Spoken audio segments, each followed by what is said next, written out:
मी जे प्रमाण सांगितलेलं आहे ते अगदी अचूक असं प्रमाण आहे, तर तुम्ही या प्रमाणामध्येच नक्की बनवून पहा। तुम्हाला मी हा लाडू तोडून सुद्धा दाखवते। हा पहा, अगदी सुंदर असा तयार झालेला आहे।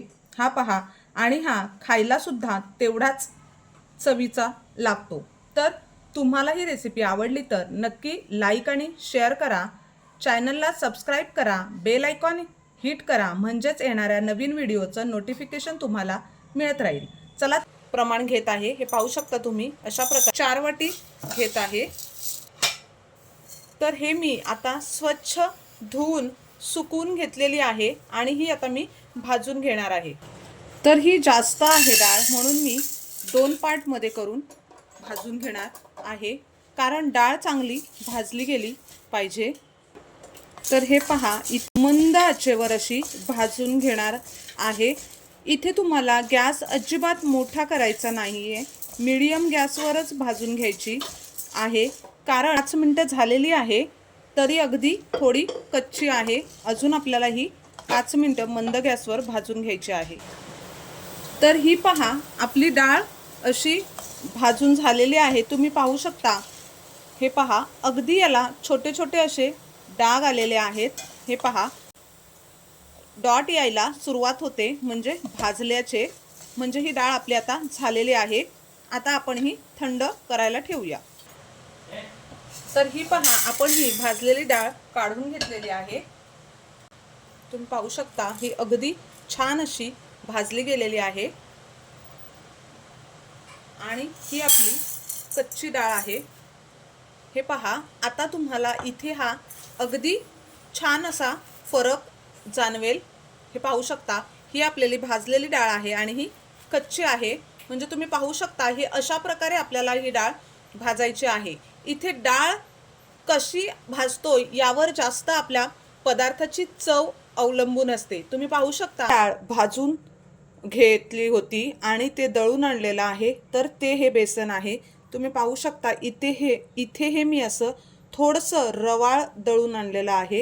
हे पहा, हे पहा, असं रवाळ आहे। अगदी आपण जे चपातीचं पीठ बनवतो त्या प्रकारे नाही, मी थोडंसं हे रवाळ दळून आणलेलं आहे। तर हे मी इथे 2 वाटी घेतलेलं आहे। 1 वाटी पिठी साखर घेतलेली आहे आणि अर्धी वाटी मी तूप घेतलेलं आहे आणि वेलची पूड आणि हे ड्रायफ्रूट्स आहेत, ते तुम्हाला आवडत असतील किंवा तुम्ही घालत असाल तर तुम्ही घालू शकता। आता इथे तुम्हाला हे 2 वाटी मी बेसन घेतलेलं आहे, तर तुम्हाला जास्त प्रमाणात करायचं असेल तर तुम्ही जास्त क्वांटिटीमध्ये घेऊ शकता। हे प्रमाण अगदी परफेक्ट आहे। चला तर मग लाडू कसे बनवायचे ते पाहूया। तर हे पहा, इथे मी कढई ठेवलेली आहे, त्यामध्ये मी हे 2 चमचे तूप घालते। इथे मी हे थोडंसं ड्रायफ्रूट्स परतून घेते आणि यामध्ये आपण लगेचच बेसन पीठ घालून घेणार आहेत। अगदी थोडं घातलेलं आहे, जे 2 कप बेसन पीठ घेतलेलं आहे ते छान परतून घेऊया। आपल्याला ह्या ज्या पिठाच्या ज्या गुठळ्या तयार होतात त्या पूर्ण अशा मोडून घ्यायच्या आहेत। भाजून घेतलेली असल्यामुळं आपल्याला खूप जास्त हे परतावं लागत नाही। आपल्याला हे सर्व मंद गॅसवरच करायचं आहे। तूप घालून घेते।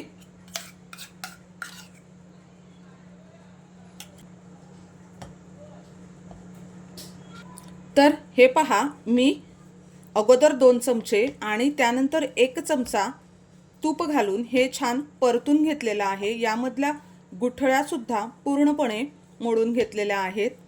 यामध्ये आता अजिबात पिठाला कच्चेपणा राहिलेला नाहीये। मी 7 ते 8 मिनिटं हे छान असं तुपामध्ये भाजून घेतलेलं आहे।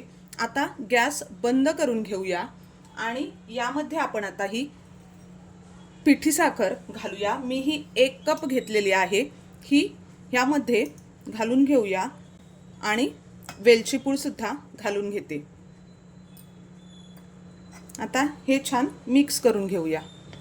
1 चमचा तूप ठेवलेला आहे, ते मी घातलेलं नाहीये। कारण हे फ्राय करायला खूप वेळ लागतो, म्हणून आपण थोडं थोडं करून तूप घातलं तर आपल्याला अंदाजसुद्धा येतो, नाहीतर आपले बेसन लाडू रेळतात म्हणजे बसले जातात. तर इथे मी पिठी साखर घालून आणि वेलची पावडर घातली तेव्हा गॅस बंद केलेला आहे. आता आपलं हे तुम्ही पाहू शकता एवढं तूप शिल्लक आहे, तर मी हे 1 चमचा तूप यामध्ये घातलेलं आहे. हे पहा, मला हे थोडंसं सुकं वाटतं आणि आता हे छान मिक्स करून घेऊया. म्हणजे तुम्ही पाहू शकता आपलं जे प्रमाण आहे ते अगदी परफेक्ट असं आहे. आणि तुपाचं म्हणाल तर तुम्ही, मी म्हटलं त्याप्रमाणे तुम्ही थोडं थोडं तूप टाकूनच हे परतून घ्या. म्हणजे काय होतं की तुम्हाला तुपाची आयडिया येते आणि किती तूप लागणार आहे ते समजतं. हे पहा, आता आपलं हे परफेक्ट असं झालेलं आहे. मी गॅस बंद करते. अगदी फक्त आपल्याला तूप मेल्ट करून घ्यायचं होतं म्हणून मी गॅस चालू केलेला होता. हे पहा, आपलं तूप किती लागलेलं आहे हे मी तुम्हाला दाखवते. हे पहा, अगदी चमचाला राहील एवढं तूप राहिलेलं आहे. पीठ अगदी छान असं तयार झालेलं आहे. थोडं अजून गरम आहे. तर हे आपलं तूप यामध्ये अगदी परफेक्ट झालेलं आहे. तर हे पहा, थोडं थंड झालेलं आहे कारण ती पटकन असे होतात. तुम्ही पाहू शकता किती सुंदर असा हा आपला लाडू तयार झालेला आहे. हे पहा, अगदी यातलं पूर्ण प्रमाण हे आपलं अचूक झालेलं आहे. हे पहा, अशाच प्रकारे आपण बनवून घेऊया. आता याला तुम्ही तुमच्या आवडीचे काप लावू शकता.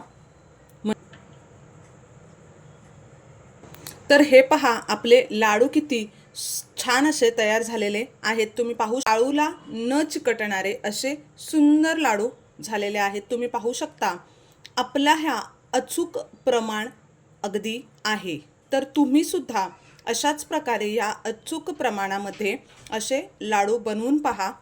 तुम्हाला ही रेसिपी आवडल्यास लाईक आणि शेअर करा. चॅनलवर नवीन असाल तर सबस्क्राईब करा.